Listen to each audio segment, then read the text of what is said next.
If it doesn't work, we should have the conversation. Simple as that. Am I overstaying my welcome versus did I give up too soon? That's my greatest fear. That is my guest today, Maja Voje. She's the real deal. 15 years working in growth and marketing, working with over 800 different companies, spanning big companies like Google and Rocket Internet and Bayer, even companies like Heineken, all the way to startups and scale-ups. Today, she focuses her time as a go-to-market consultant, as an advisor, and she's the author of a best-selling book called The Go-To-Market Strategist. If you're new here, I'm Andrew, and this is a show where I get to have amazing and candid, vulnerable conversations with my guests about some of the adversity that they've overcome in their careers. So today, we're hearing Maja's story. Let's jump into it. There is this super small country of Slovenia. Since you come from the US, you might be familiar with some of our characters, such as Luka Doncic or Melania Trump. But most of us are here, centered in this 20,000 square meter in a very small country with only 2 million inhabitants. And things here are, let's say, evolving pretty fast, but not fast enough for me. What was super interesting is that, historically, this was the Eastern Bloc of Europe. So private capital and investment or something like that, it's more likely that you will run into a deer than an investor where we're from. So practically everybody has to do bootstrap. Right. And just coming from here, from this environment where an ideal life is to have a job in public sector, maybe a semi-private company, it made me think that there is so much more to explore out there. So ever since I started my career, I have been super international. And some of the people would even say that I was winning against all the odds because my life could be super, super, super different if I wouldn't dare to just send out a couple of intro emails, pitch myself and my services to clients from abroad. So yeah, I'm pretty resilient as a person, quite ambitious, and also super hungry to just be in touch with the best minds out there, right? Not with 5 of the neighbors in my village to talk about who has a jacuzzi in their garden and what is the favorite brand of repel tools these days. I mean, that sounds all right too, for what it's worth. It's amazing. As long as people are happy. I was not. Yeah. And I did, as a side note, I come from a Jewish family. I did an Ancestry.com DNA test 7 years ago. Although we don't know exactly where I'm from your area. So my whole lineage is Poland, Latvia, Lithuania, Hungary, Russia. It's 99% Eastern European Jew. And so I'm close. This is why you look so handsome. There we go. Yeah, we'll put that in the show. And so what did you think you're going to do? So growing up where you grew up in a small area, what did your parents do? And as a young child, what were you into? Because obviously you've stumbled your way into this world, probably against all the odds. What was more likely? Let's have a really cool role play of a conversation that I had with my mother, right? So as a child, I was super entrepreneurial, but also super geek. And one of my favorite subjects in primary school and high school was history. Especially art history. This is wow, so many stories, so many interesting things to explore. Human nature more or less stays the same. And I had these conversations with my mom, so I didn't even know what to study. Most of the interesting people that I'm in touch with still don't know what to do in their lives, which is totally okay. But back when I was 18, I thought that I'm going to be a historian. Then my mother, who's a very smart woman, said that in order to support my lifestyle, I need way more money with what I would be making if I would be a tourist guide around churches or things like that. So she said, why not studying economics? And back then, economics doesn't really sound super sexy, but she said, you talk a lot, you like people, and maybe, just maybe, you could be prospecting in marketing and sales. So I call it, okay, I can give it a shot for 1 year, and the rest is kind of a history. I became super hooked on marketing and just like all the, let's say, more behavioral stuff in the economics, like with a little bit of psychology, because I'm a researcher by soul. But after I finished my degree, I had this like another inception moment where so much of the marketing stuff that we were taught is like how to spend millions of budgets to buy ad space on the television. And I was like super not into this stuff. This is not my world. Whereas like here in my part of Europe, like 70% of the companies are like B2B exporters. And I was like, cool, why did nobody tell me how to do marketing for these folks? Especially, I got super excited about technologies and B2B marketing and just like its role in businesses. I don't know how it is like traditionally in the US, but when you are talking about this type of spectrum of the companies in Europe, you do like a little bit of trade shows, then maybe you have to organize Santa and a couple of other things that were nowhere related with digital, right? So I had to really fight hard in order to just like say, marketing is important. It's not some support function that like walks around the company in order to make everybody feel like super happy about their jobs. So I literally had to strive so hard in order to establish my role there. And as somebody who came into a technology company, I was like super frustrated that I didn't know how to code. I still don't, but luckily I have AI now, so I can do a lot of stuff myself. Super excited about this. But back in the days, like my first role literally in marketing was marketing / accounting / HR, because I was the only one in the company who didn't know how to code. So again, I was operating like on a very tiny budget, like shoestring budget. And this is how I accidentally stumbled upon this idea of growth hacking and just like experimentation as a science, right?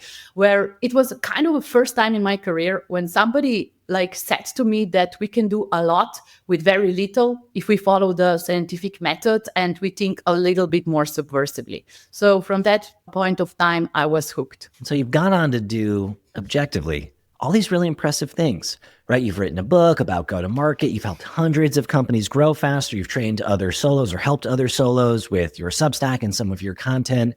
Is there a moment in your career as it kind of gets going that made you realize, hey, maybe I'm pretty good at this? That's such a difficult question for me to ask because to these days, you probably see my mimic. Whenever you say something good about me, I'm like, because like I'm literally culturally wired in order to force people even to tell me what is wrong so I can fix it, not like really be super into the compliments and people saying good stuff about me. So yeah, that keeps me good, but it also like... Is that a cultural thing?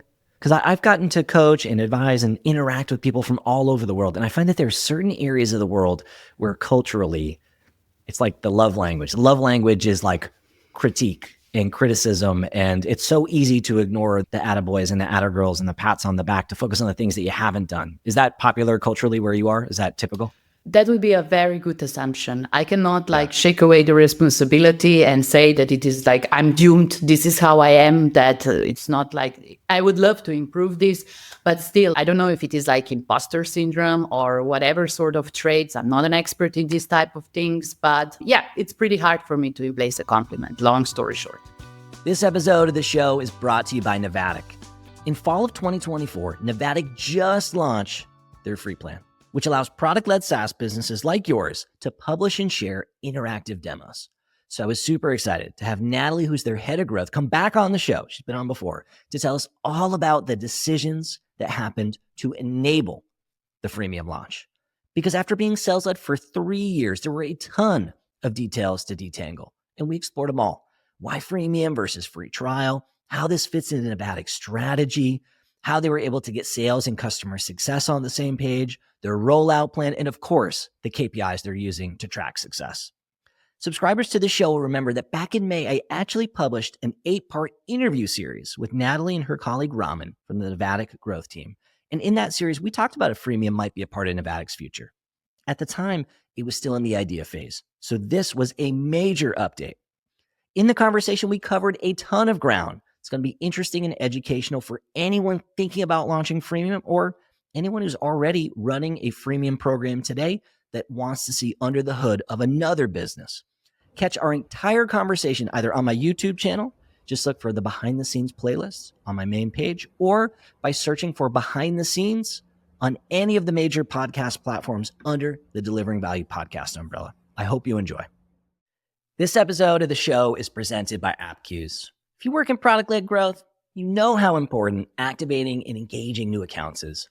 Turning those new accounts into active users is critical to your success in a product-led environment, and it's typically why activated accounts is a North Star metric for many growth teams. Certainly why my team spent years working on our onboarding experience when I was in-house, both at Wistia and at Postscript. And that's why I'm so excited that they're sponsoring the show. They are just as passionate about helping the product-led community and companies fix their onboarding and retention as I am.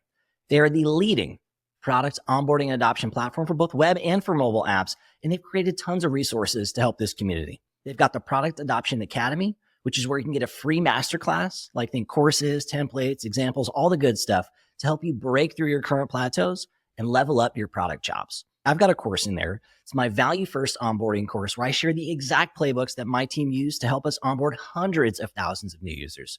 You can check out my course at appcues.com/value. That's appcues.com/value. And you can follow that link and explore all the different programs they've got inside of the Product Adoption Academy. And so as I ask that question, is there maybe not a moment, but as you reflect back, is there maybe an era or a period of your life where you feel like, hey, I do know something here. Maybe I do have a little bit of something. Maybe I should tell my story in a way that junior me might have been too embarrassed or shy or whatever, or reserved to do or whatever.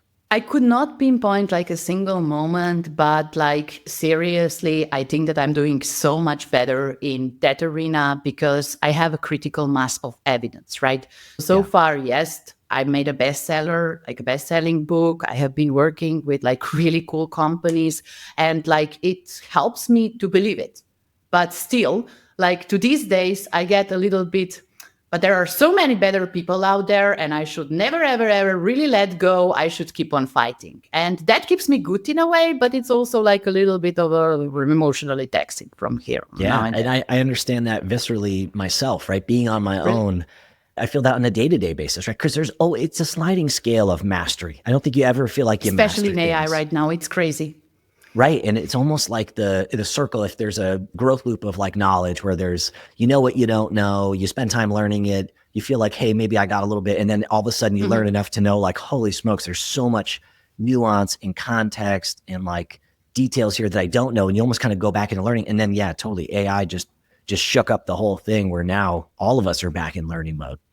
And so for you, has there ever been a time where you went into a conversation, maybe you're talking to a potential company about advising or consulting them or anything like that, and you just felt like you didn't have it, and you just had one of those off days and you're supposed to be the expert on the call, but you're just feeling like on the inside, you're not feeling like an expert for X, Y, or Z reason. Have you ever had one of those days personally? Because that's something that I struggle with on a day-to-day, week-to-week basis personally. I prefer not to have them because whenever I'm pursuing no, seriously, because that's like a little bit of a wasted time for me. I'm very, very, very, very, very strict when it comes to time management and focus. This has been like the livelihood of my career. So I do qualification really well. And just like today, I got one lead that I don't think that because of their go-to-market motion and just like the industry that I'm the best expert to tell them, I immediately pass this lead. I don't even want to like really bother and go through this type of growth and just like discovery if this is going to work out. I very much believe my instincts and what I ideally do.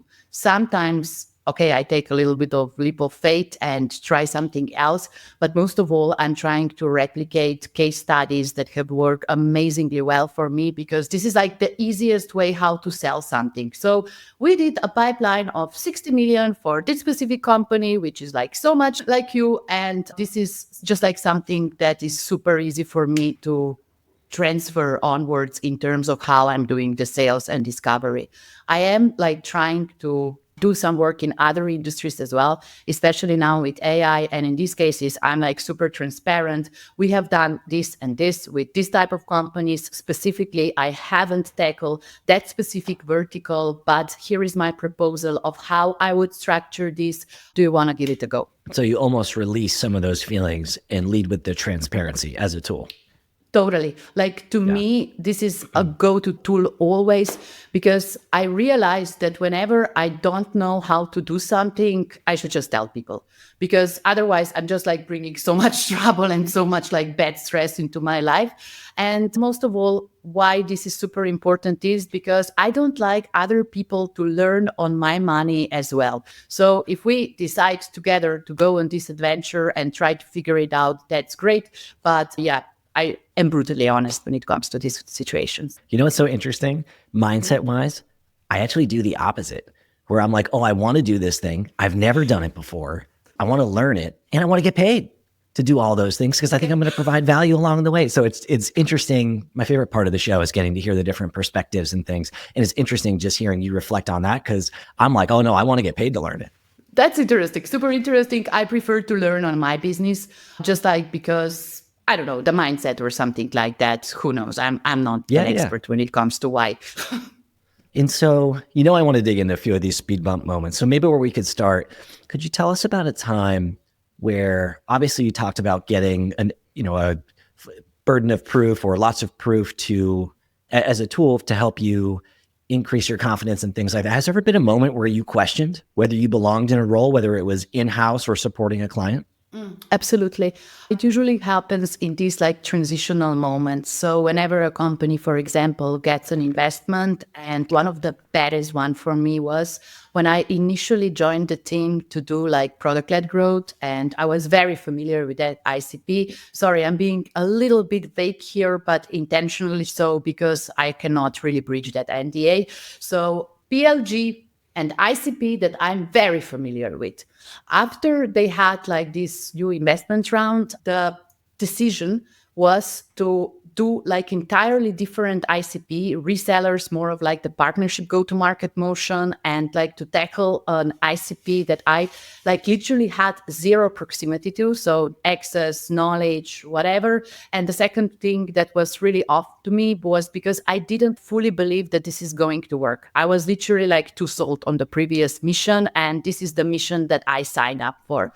I had to say no. I mean, I could keep that job, but I felt that I'm in no position and in no mindset to just like be the best fit to getting this mission done, because I didn't even believe it myself. And to me, it is super, super, super important to fall in love with the mission, to obsess myself with the objective, because this is my zone of genius. It's like, is it mission critical?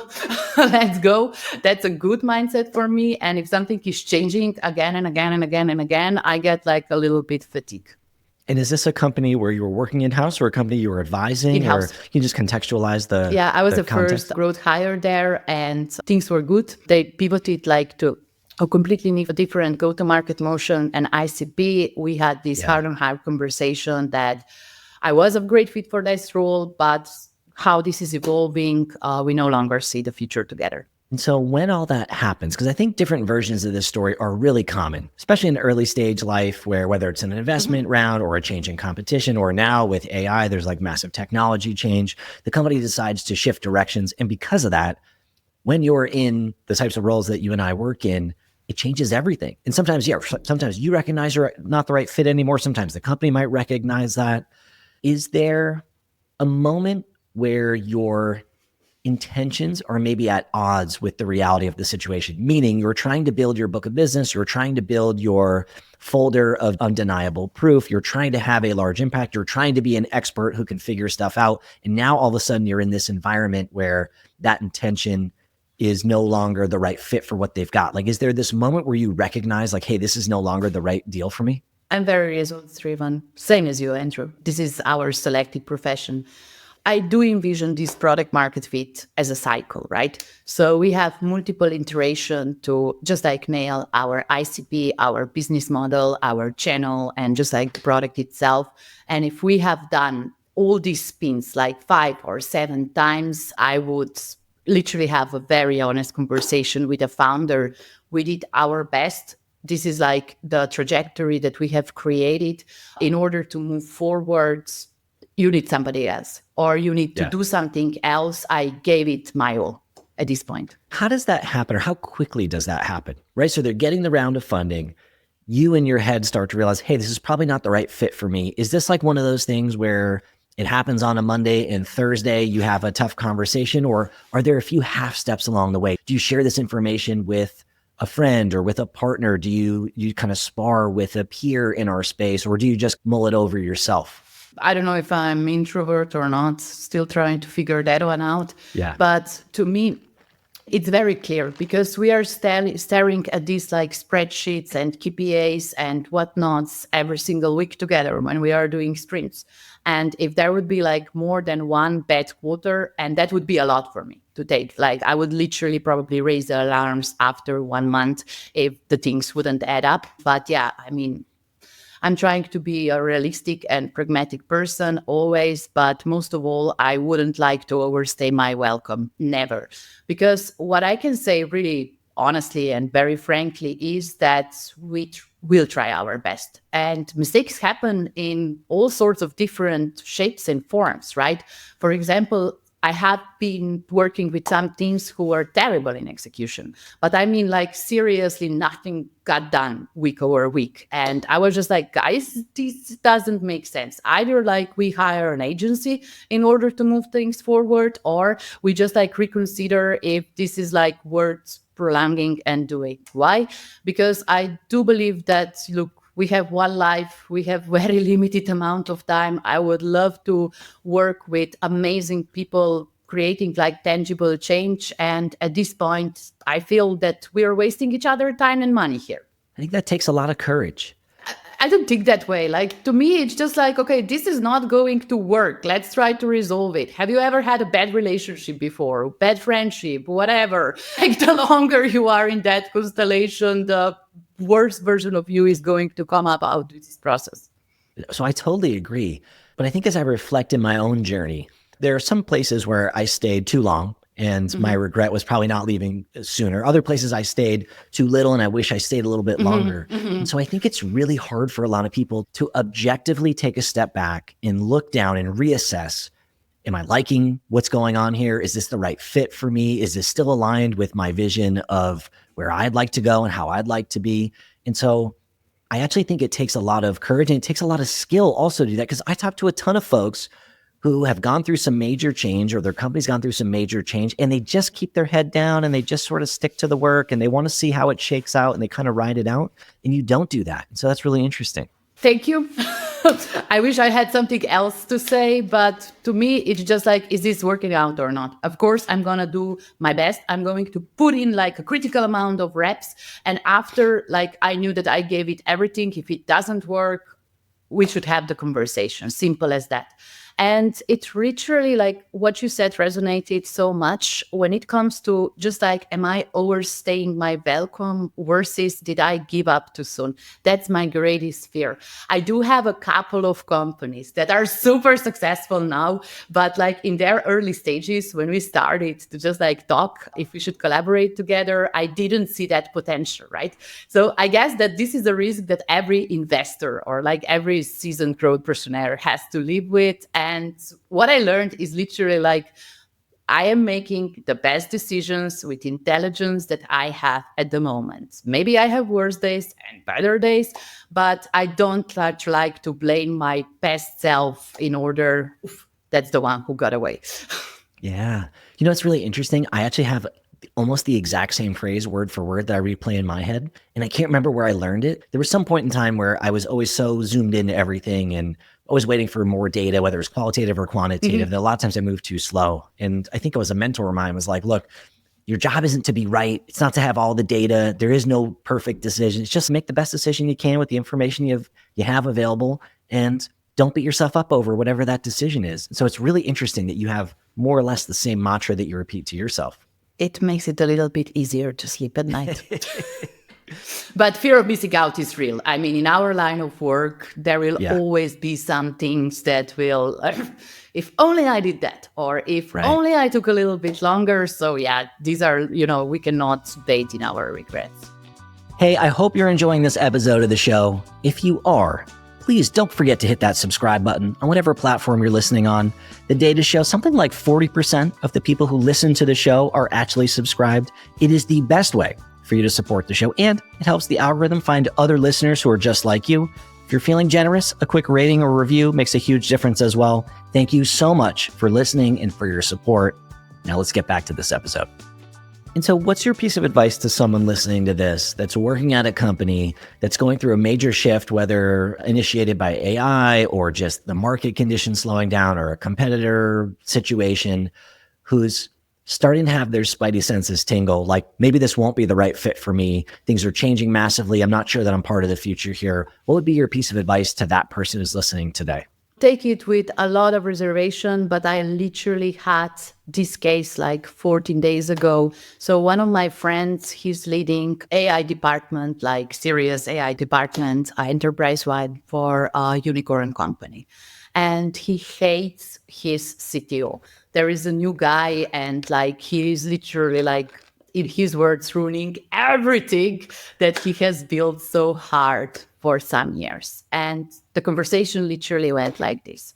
So, friend, if you leave now, do you think that there is work which you could have done differently? Is there something that keeps you there? Is there a challenge that you would like to tackle? Are there people that you love working with? Because in that specific case, you can just like outweigh that guy. Like literally, if he is such a trouble, somebody else could be like in the position to recognize that. Or B, if you feel that this is like really bothering you so much, influencing your quality of life, your well-being or something like that, first talk to HR. Then he said HR is useless. I can really not have this conversation with them.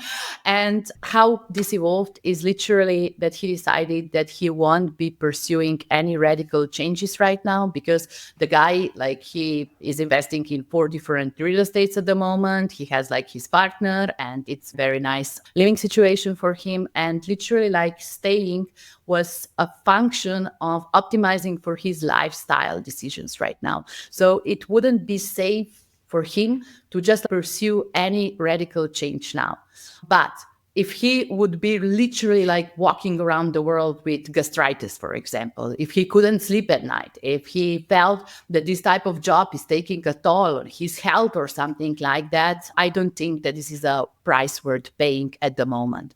So for now, he literally decided that status quo is the best type of decision making and just like trying to wait that one out. But maybe we will have this conversation again in a couple of months, who knows?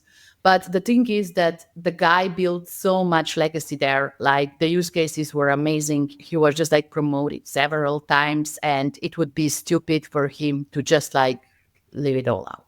If that's not an issue, and if you are in a position where you no longer have to worry about money that much, which is a wonderful, wonderful thing to create in your life. I have been like very big on financial freedom.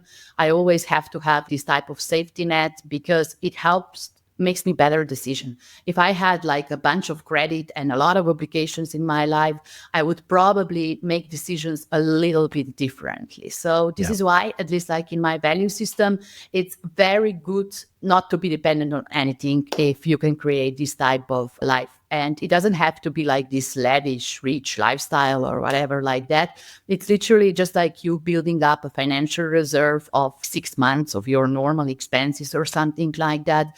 And just like you know yourself, right? You are way more competent than if you would literally like be there and like literally train this reserve. So it's just like this mechanism of freedom that I love to have in my life to help me make these decisions with much more confidence and freedom. Yeah, I love that. Approach it from a place of abundance.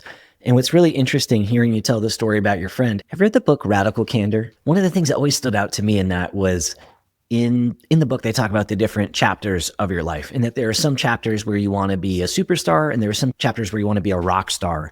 And I think in tech, we glorify the superstars, and sometimes we forget that it's great to be a rock star. So for any of the readers, the rock star is someone who wants to do great work. They want to work at a steady pace, but they have something going on outside of work.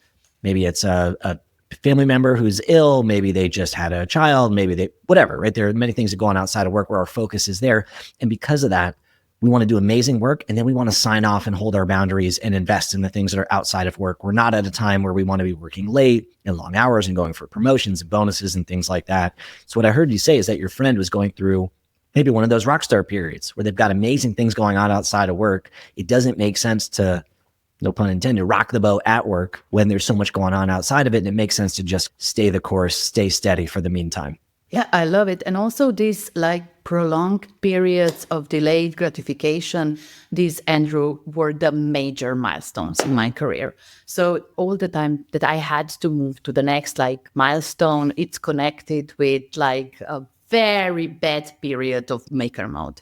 But by very bad, I mean like Sparta bad. So every time that I needed to learn something new, like book writing, that was like such a great exercise for developing my character and stamina and a lot of discipline. But every time that I wanted something in my career, I feel that I had to pay the price forward. So meaning that I had to just like be there, grind heads down, like without anybody cheering for me and really you can do it. There were prolonged periods of maker time and just like really existentially difficult times before I could move forward. Maybe that's a lonely experience and maybe I'm glorifying the meaning of hard work again, but that has been true and true in my story. Do you follow Dharmesh Shah? He's the CTO No. at HubSpot. Yeah. I know the guy, but I don't follow him. So he's one of the co-founders of HubSpot. I'm a little biased because I spent a few years there. He just shared something on LinkedIn, I think yesterday over the weekend. And in it, it was like two overlapping circles. And there was work-life balance, which is great if you want to pursue a life of work-life balance. And on the right, it was building something massive and meaningful.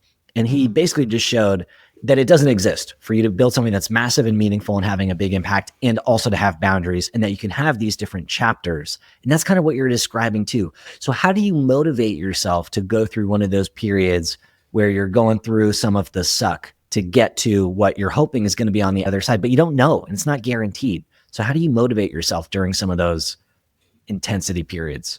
First thing that I usually do is that I decide that I am safe to do this, right? So that there is like reserve, that there are like other opportunities. If this fails, like nothing will be in my life, I can move forward. So I need to have this conversation with myself to just like take a little bit weight off out of this decision. So right now I'm investing in a new product, right? And literally this is how I did the budget for that.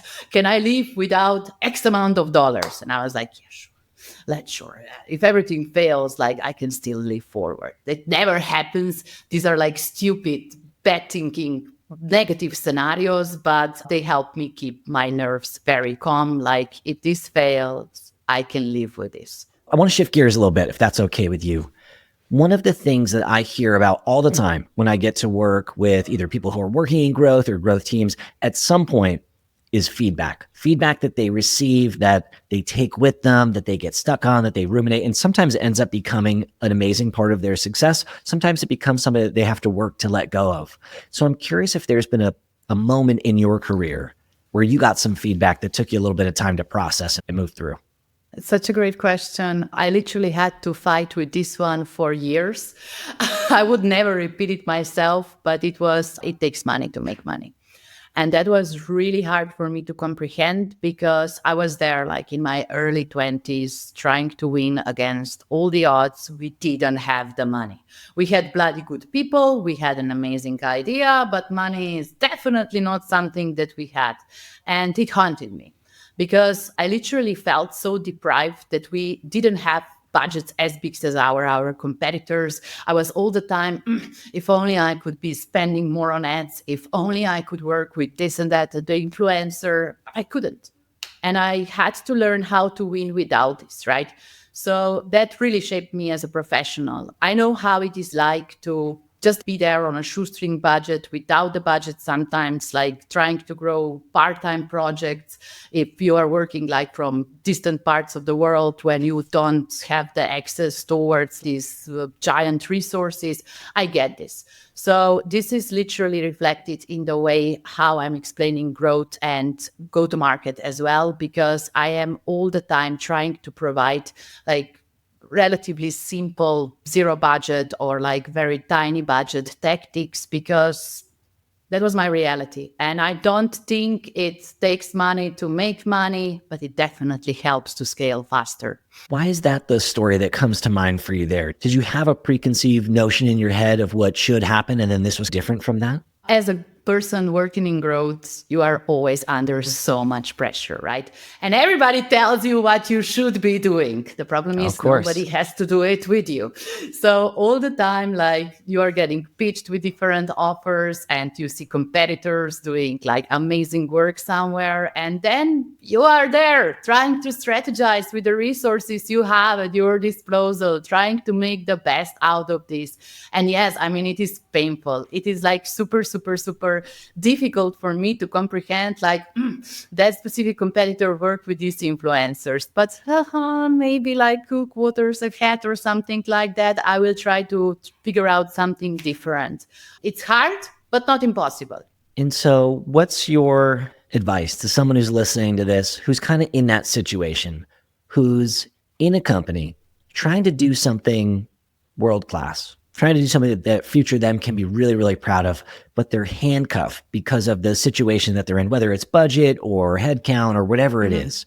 What's your advice to that person to still do great work and get a lot of learning from the experience in spite of the constraints that they have? Yeah, redefine the game.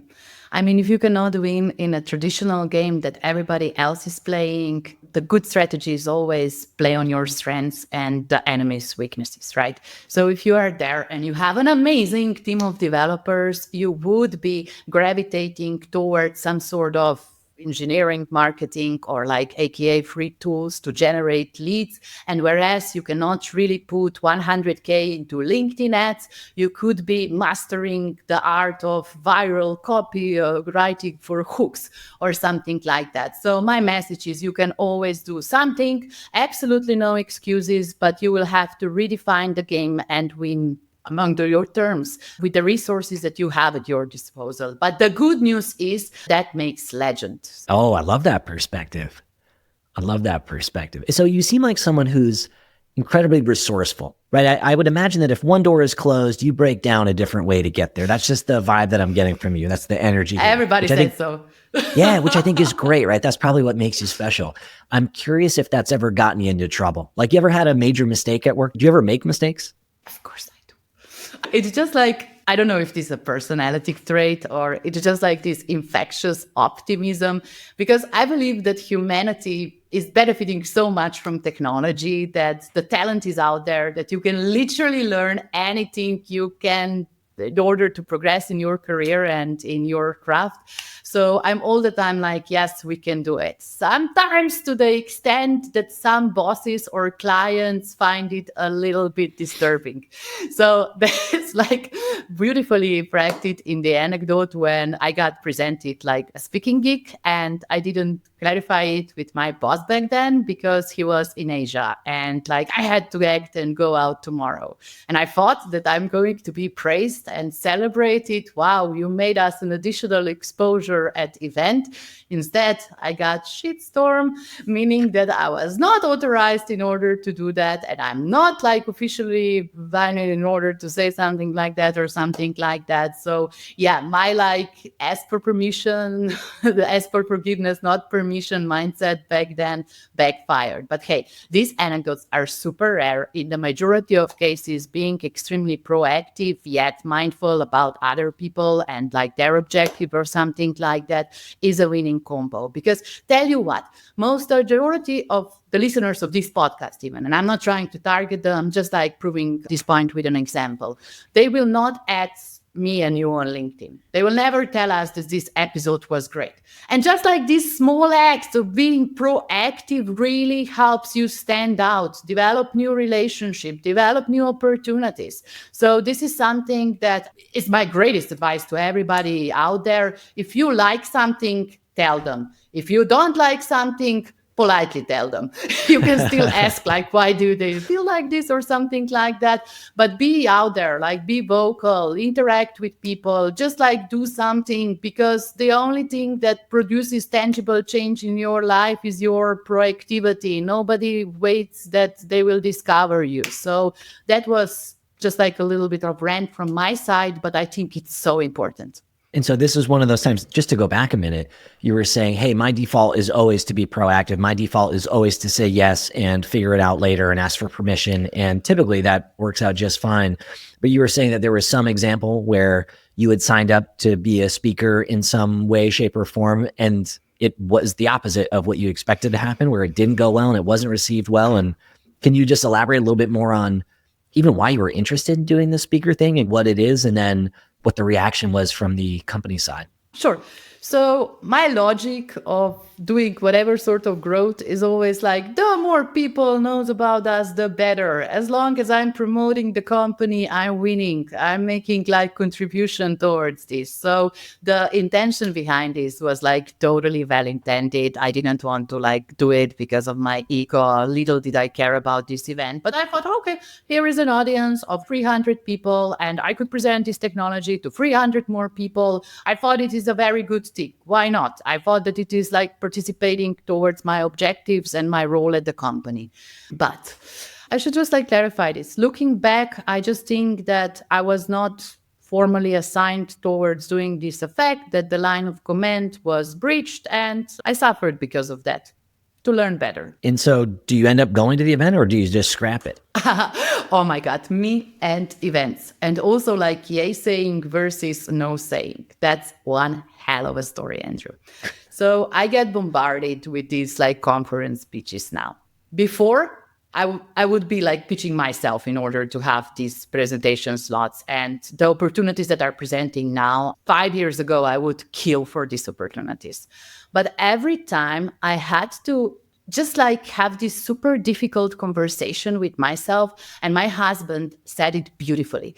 Every time you say yes to something, you are saying no to your mission. And that sucks. Every time that you are letting other people's agenda, prioritizing other opportunities over the work that you have committed towards as a growth expert, as an entrepreneur, we should still be leading with our vision of what this business should be. And I am much tougher when it comes to naysaying these days, because I realize that I have very limited amount of time and energy. I mean, I'm 37 these days, and it's not getting better in terms of my, let's say, availability. It's just getting like worse and worse in terms of how attractive these opportunities are and how painful sometimes it is to say no. So yeah, I feel that I'm being challenged all the time, but this is like literally the favorite tool that I'm using.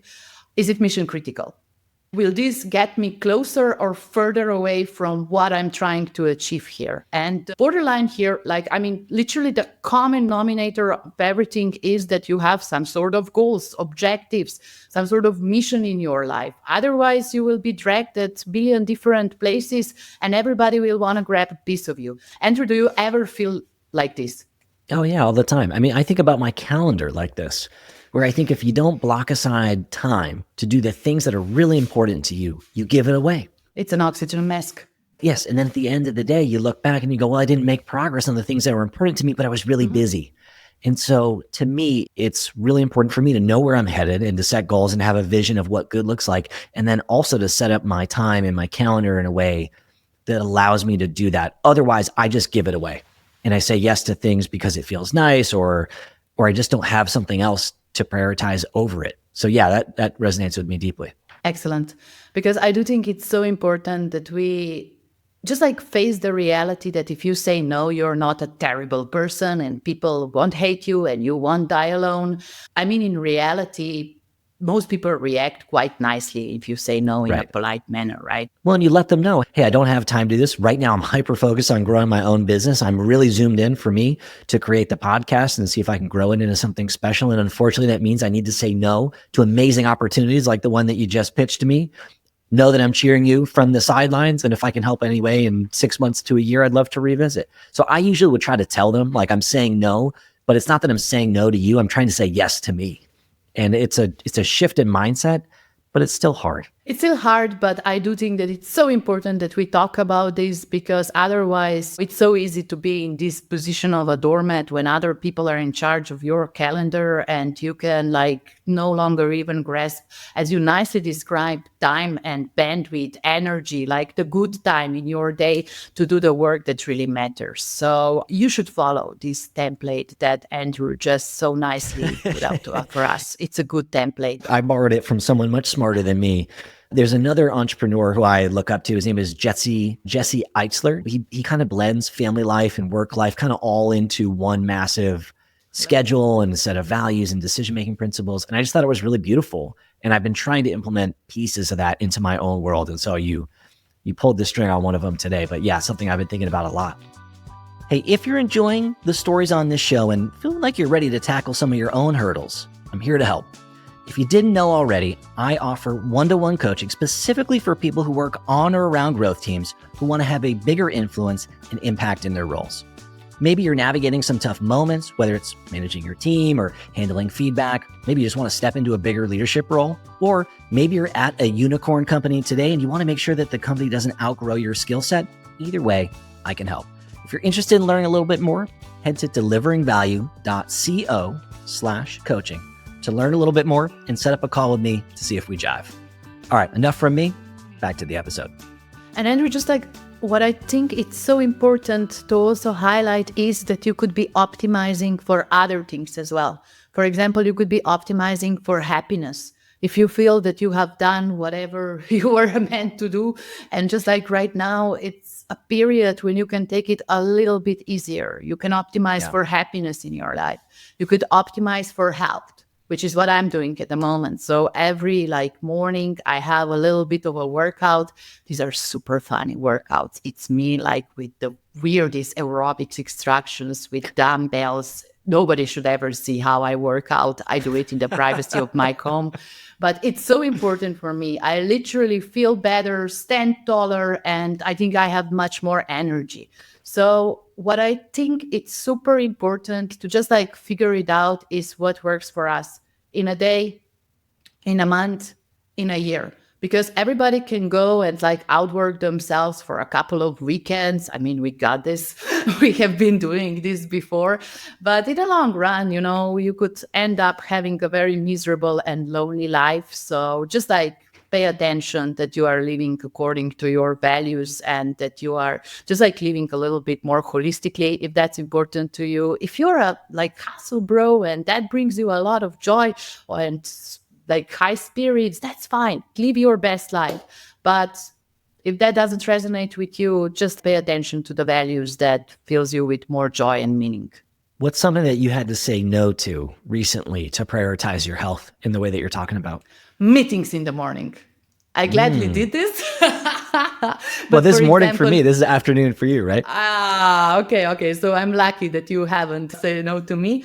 But the thing is, look, I'm working across time zones naturally. Yeah. And for example, with Australia and with, let's say, my part of Europe, mornings are very desired time to meet because, I don't know, people prefer to work in the afternoon. But this is very, very, very taxing for my maker mode, as well as for these morning routines, those dumbbells, and just taking the dogs out and starting the day in a way that I love. I only do morning meetings on Fridays. These days, it's fine. We can do this on Fridays. But I did realize that if I start my day with meetings, that I get into this very reactive mode. And just I'm not in such a great shape anymore to do intellectual heavy thinking. Maybe that's biorhythm specific. In a couple of decades of observing my productivity, I did learn a thing or two what works well for me. It's so hard, right? I have learned the same. If you start your day with a meeting, you can never get back to the creative work. It just switches your brain in some weird way. But if you start with the creative work, you can switch into the meeting mode, but it doesn't go the other way for some reason. And the next objective for me would literally be to squeeze in the reading slot in the morning as well, because I feel my brain is so wonderful and absorbent there.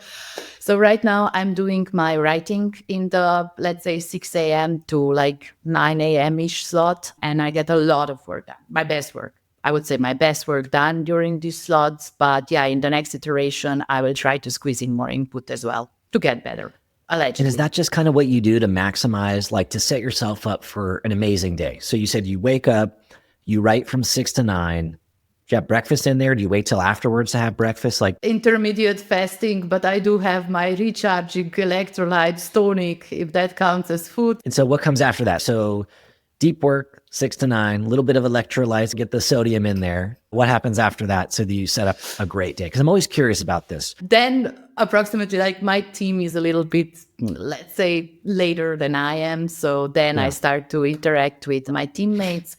And by the noon, I would start by doing like my first LinkedIn post somewhere in this field. But like in the first 3 hours of day, if possible, zero email, zero social media, especially if I have to do some sort of very conceptual work like writing or some sort of workshop framework development.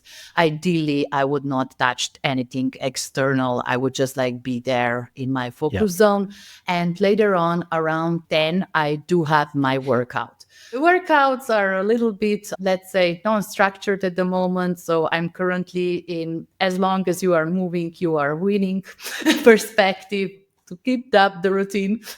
Yeah, I think that's beautiful. By now, after a month or so, like I am learning to enjoy these things as well. If you asked me in January, I would tell you something differently, but now we're okay. But nevertheless, after the workout, I usually like get hungry, but I have like a really weird way of gamifying myself. So I have to deserve my lunch. I'm not saying that I should be rewarding myself with the food like dogs do, but it's like just like a little bit of challenge to really destroy a couple of emails, to get rid of some tasks that I'm not that excited to do in order to have a very nice lunch break later. I'm very excited about my food. This is important in my life. And usually like for lunch, I have something super light, like a salad and a little bit of protein aside. So I'm not consuming any carbs in the morning. I can have carb in the evening, which is not the healthiest, but I did discover that it ruins my productivity after lunch if I'm just like having there a bowl of pasta and God forbid pizza. Oh my God, pizza would kill me. So yeah, like light lunches are important to me. And then I go to another slot, like really deep working slot in the afternoon. Usually I start to work with the US at 4 p.m. when I'm from, and I finish my days at approximately 7 or 8 because I don't know, like by then I get so tired that I can no longer squeeze it another slot. Plus, I like to have a little bit of evening cuddles with my family and my dear ones. When I first went on my own, Wes Bush, who Rommel used to work with, that product led, he told me something that I always think about. He was like, look, if you're going to work for yourself, make sure you design your job in a way that you love, because otherwise you're going to end up with a job that you hate with nobody to blame. And I always think about that. So I like how you talk about integrating your life or into your work and your work sort of into your life and switching between these two modes and rewarding yourself along the way and taking breaks to work out and all those things. I think that's a really steady, great way to do it. Wes is a great guy. Believe it or not, we shared a birthday. He's a little bit younger than I am, but it's 11th of February. So every 11th of February, like, happy hour birthday, Wes. That was just like some sort of chit chat that we had. Yeah, he's a great guy. Definitely optimizing for his well-being as well. The situation in life is that this is not available to everybody.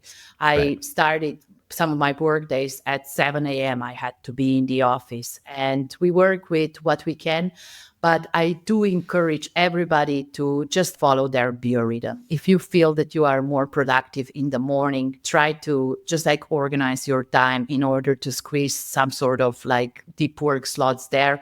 If you are a night owl, you can like literally organize your life in order to cater that productivity slot.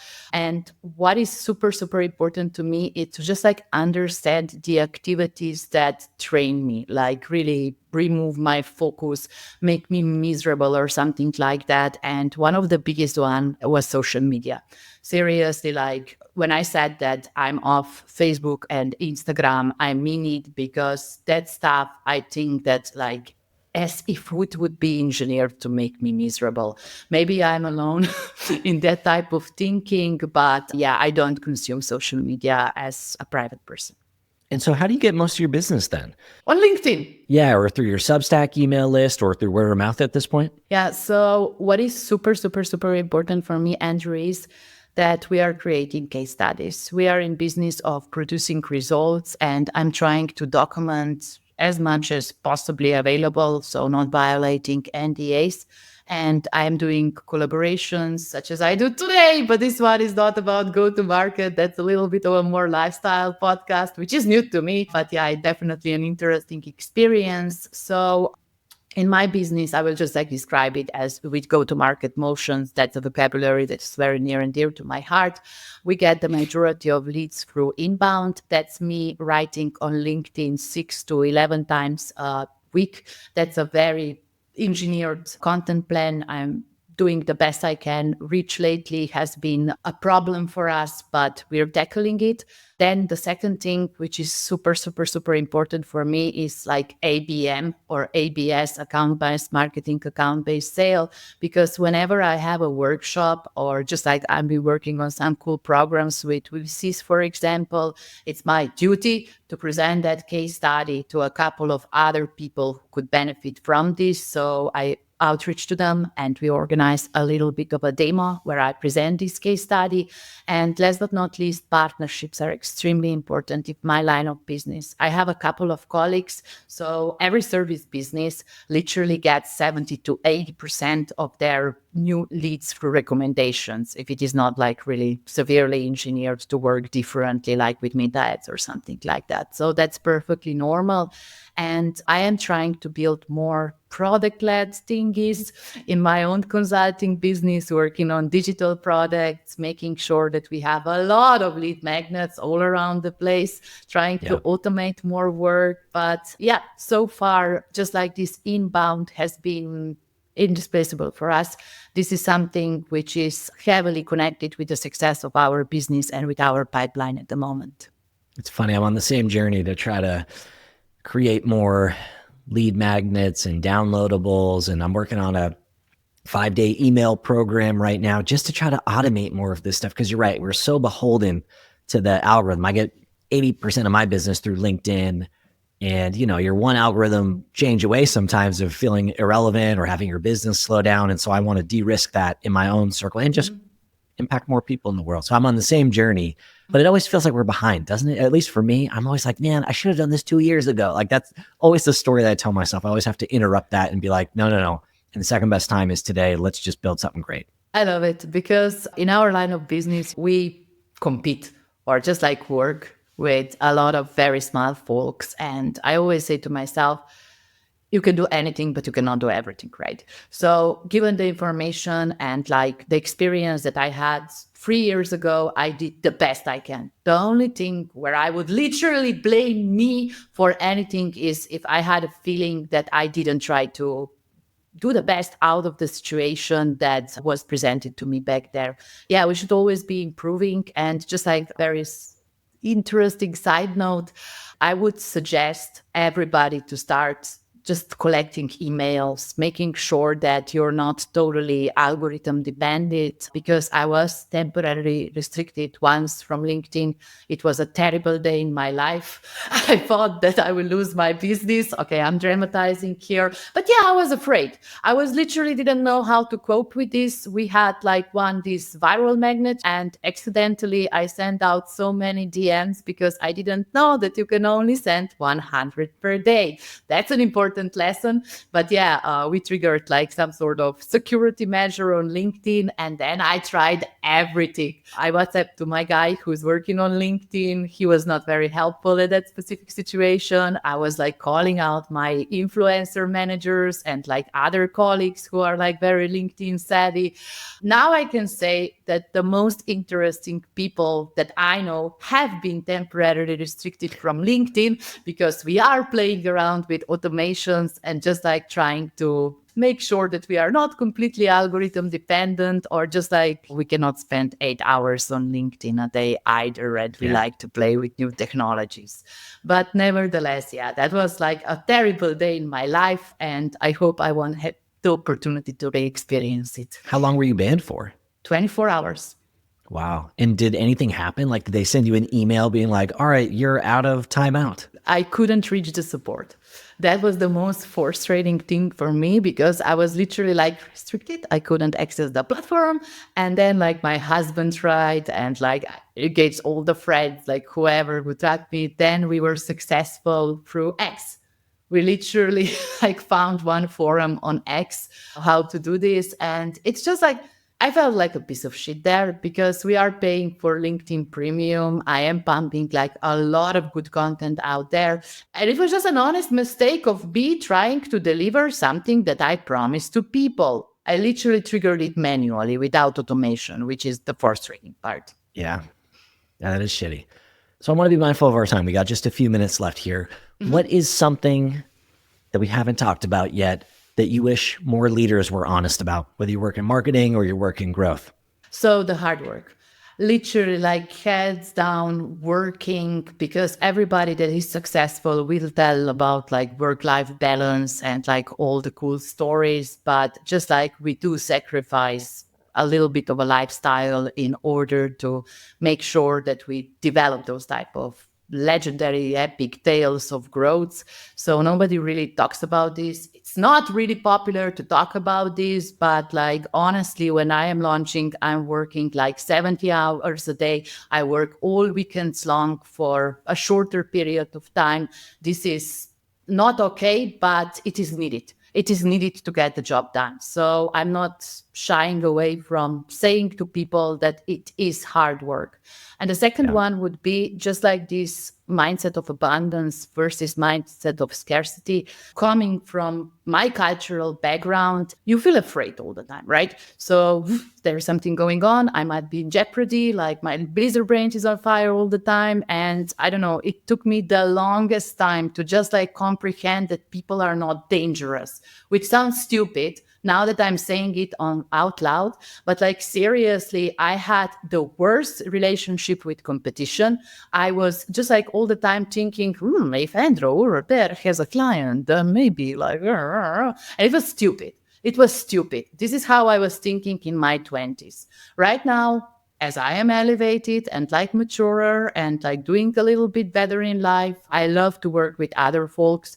If somebody else is more eligible to do this business, I will simply pass it because I did realize that there is plenty of work for all of us, that we are not competing directly to each other, and that the best way how we can coexist is just like be honest with each other. And if we vibe, if we have like, let's say, similar values and similar views on how our industry is evolving, let's work together. When I launched the book, that was like a really tough experience for me to comprehend. There were people who supported me very nicely. For example, like Wes Bush, Ben Williams, and a couple of other folks, like the Fledge guys were amazing. And there were people that completely ignored me, that like didn't even say bravo, like I asked for the reviews for the book, of course, but like I didn't even get a pat on the back for doing this from them. So yeah, this is something that made me sad as a person. And if I am in a position that this is possible for me, I would always support somebody who's trying to make something good because God knows that I needed this support when I was doing it. Yeah. Oh, I love this. I think it's our duty, if you've made any level of achievement or success, to bring others up along the way and to pump them up, because it's hard enough just to survive on your own. And everybody needs help from time to time. And putting yourself out there is hard and scary and vulnerable. And you're right. We work very, very hard. We've got to help each other along the way. I feel the same way. I can only work with a couple companies at any given time, right? If my roster is totally full, it's a drop in the bucket compared to all the companies that are out there. And so I have always felt that way, which is like, I can't work with everybody. So I might as well become friends with all my peers, because someday I might need a favor and I'm going to call on them. So I'm going to try to proactively see if I can do a favor so that one day when I ask for one, it will be an easy yes and I can make a whole bunch of friends along the way. Did something change for you that shifted your mindset from a place of competition to a place of abundance? Like, did you work on that actively? It was more of this shared experience. So I met a couple of very good people, I would love to say without a single bad bone in their bodies, but I have a very partial view of their lives. But they struck me. as a person, seriously, because I was always like, what's the secret agenda here? Thinking a little bit like a criminal. But they were just like there, outrageously generous, really like positively minded. And I felt, first of all, like much safer in order to like develop relationship further. And then I really thought about this. Wouldn't it be like a really cool life if I operated this way? Can you present me objective evidence that like things are wrong and you're in jeopardy and like something is going on here? Could you enter a new relationship with a little bit friendlier mindset and just like try to trust people before they prove you wrong instead of going from the opposite way to just try to find like what is wrong in every single thing which is going on in your life? It was more of learning by doing and just like having this opportunity to meet people who have been further ahead in this mindset than I was back then. And as we wrap here, anything that you want the listeners to take away from this episode that you haven't already addressed? Anything you want to address directly? I would love to encourage them to have more confidence. Seriously, to just like believe in themselves a little bit more. One good exercise that helped me tremendously is to literally write down all the achievements that I feel super proud of. Or just like have this mental exercise of what did you envision when you were 18 or like 25? And what can you really do in the period of 10 years? And I would just love to encourage you to have a little bit more faith and a little bit of kindness to your current progress, because we do overestimate what we can do the next quarter, but we can barely grasp what we can do in 10 years. So surround yourself with people who are like-minded, definitely. Listen to whatever podcast motivates you and push you forward. But most importantly, get the work done, because the only driver of change is action. And just here, I can try to propose you an action point. After listening to this episode, connect with Andrew. Connect with me on LinkedIn. Tell me, what did you like? What did you not like? If something was up in your life, just try to apply it to your life. Try to build a new relationship. Try to do something differently that I did before, right? What you take out of this is literally up to you, but I do encourage you to have a very good ROI of the hour that you spend with us. I love that. I couldn't have said it better myself. Let's stop there. Thank you for coming on, Maja, sharing your game and your knowledge and some of your experience with us. We'll put links to all the places where they can do that and contact you in the episode description below. Thanks. Fantastic. Thank you so much, and good luck with everything.